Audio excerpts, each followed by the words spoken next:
Hello guys, hope you're doing well. I'm here again with a new video. I want to talk about, it will be a short video.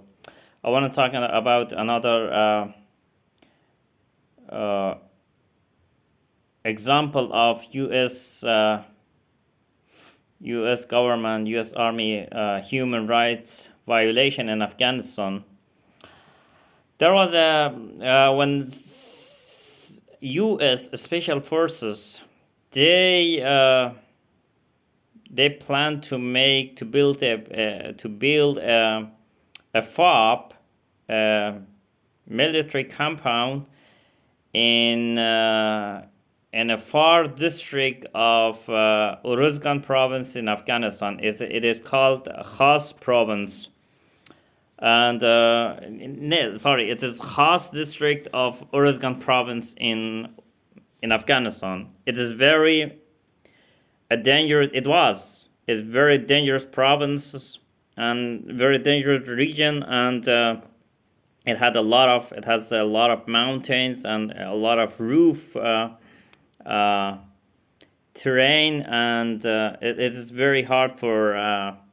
It was very hard for Afghan army or for ISAF or a coalition force to maneuver there or to control the area. So the U.S. Special Forces plan to build a forward operation base there, and they name it Fob Anaconda. You can Google that. The like I said, the area that was extremely under influence of Taliban, and the people were scared to cooperate with U.S. Army. So special forces, they needed security guard, they needed local security forces, they needed locals employees, for their kitchen, for the base maintenance and stuff like that.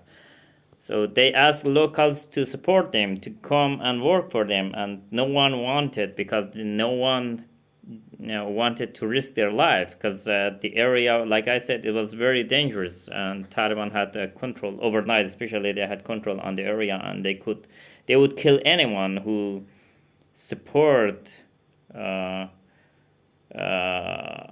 foreigners. So the special forces tried a lot to get to motivate people to work for them, to support them, and they needed, in order to stay there, in order to be safe there, they needed to gain the hearts of and mind of the people around them. So I mean, the hearts of and minds of the locals.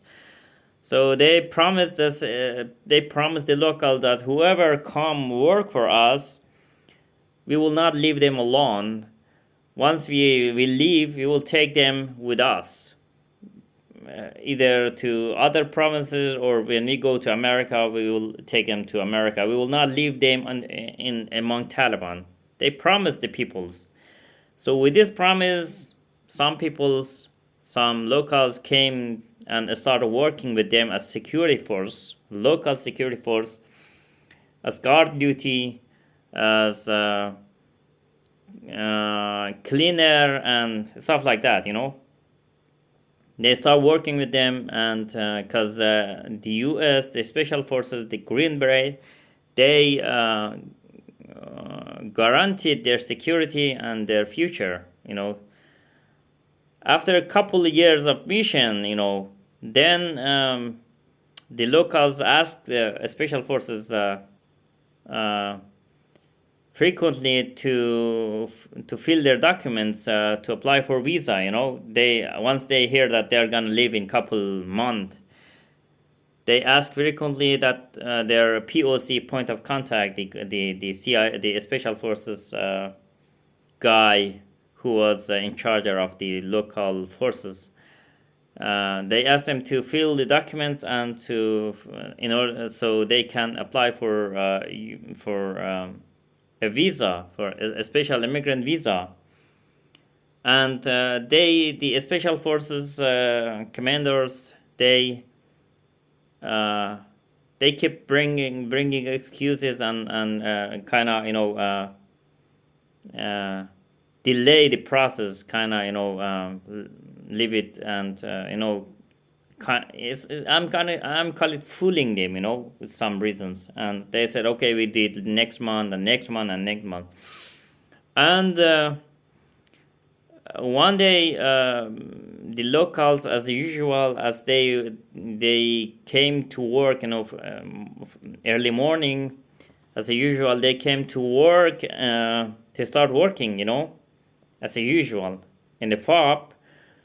When they got here, they saw the fob main gate is broken, and they thought the Taliban maybe attacked the base. And they got in, and they saw that all equipments, are broken, and there is no U.S. special force. There is no U.S. troop in the fob, and they withdrew from those fob from the Anaconda. They withdrew in middle of night, and they took whatever they could. They took it, and the rest of the stuff that the rest of the stuff that they did not need or they couldn't take with, they broke it.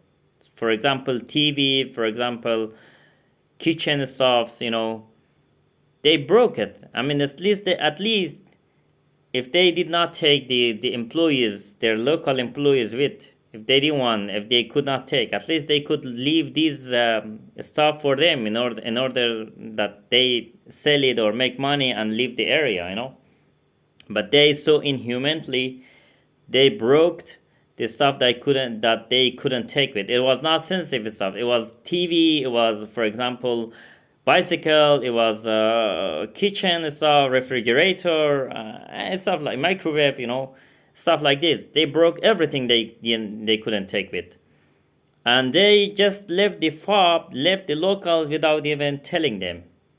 Like a thieves in middle of night. I met some of locals, and they said that we hear the middle of night helicopter flying around. And we thought, okay, probably U.S. They got a supply, or probably it's a normal. It's their normal mission. He said. So when the locals faced this new situation, U.S. Special Forces fleeing from area and leaving them alone, and especially in the territory which Talib is a stronghold of Taliban. Search about Urozgan. It's still it's very dangerous province, and in such a dangerous provinces, such a dangerous area, leaving them alone, living in a small minority among enemy, it was a direct kind of human rights violation. That was the ugliest form of human rights violation. And they left them alone, and the locals had then quickly gather whatever they could and flee the country. Some of them went to Pakistan, some of them went to Iran, and they don't have, even in Pakistan, they don't have proper papers. They cannot stay. They stay without documents. In Iran also. I met one of them in Germany here, one of them, and he's still there, and I can make interview with him. Yeah, this is another form of how United States imperialism regime misused peoples, threatened their lives so inhumanly, and so selfishly, selfishly. Yeah, I have more example of that. I have more example of this. More example, and I will tell you. I will eventually, by each video I will tell one of these stories. So you should know. I'm telling these stories that you get to this conclusion that why U.S. government, why U.S. imperialism is failing in every country they go. Why they failed in Iran, why they failed in Iraq, why they failed in Afghanistan.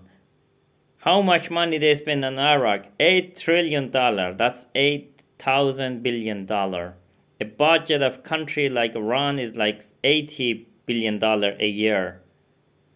And we are talking about $8,000 billion were spent in Iraq, and what they achieved? Nothing. Nothing. They don't have any place in hearts and mind of peoples there. Same in Afghanistan. So I'm telling you this story that you know the reason why they failed. Then you know the real reason of their failure. And I'm introducing their morality to you, their real morality to you, that how US imperialism acts, how imperialism acts actually, how they see human, how they look at human, what is their interpretation of human rights. I'm gonna you know reveal their reality. That is my point. That is my point, of making these videos. That's the point of this channel. And I will tell you, like I said, I will tell you more stories about human rights violation of US government in Afghanistan. And you should know a lot of stuff. There's a lot of stuff that no one talks, no media covers, no. And I will tell you. So till next video, have a nice day or night and stay safe. Bye bye.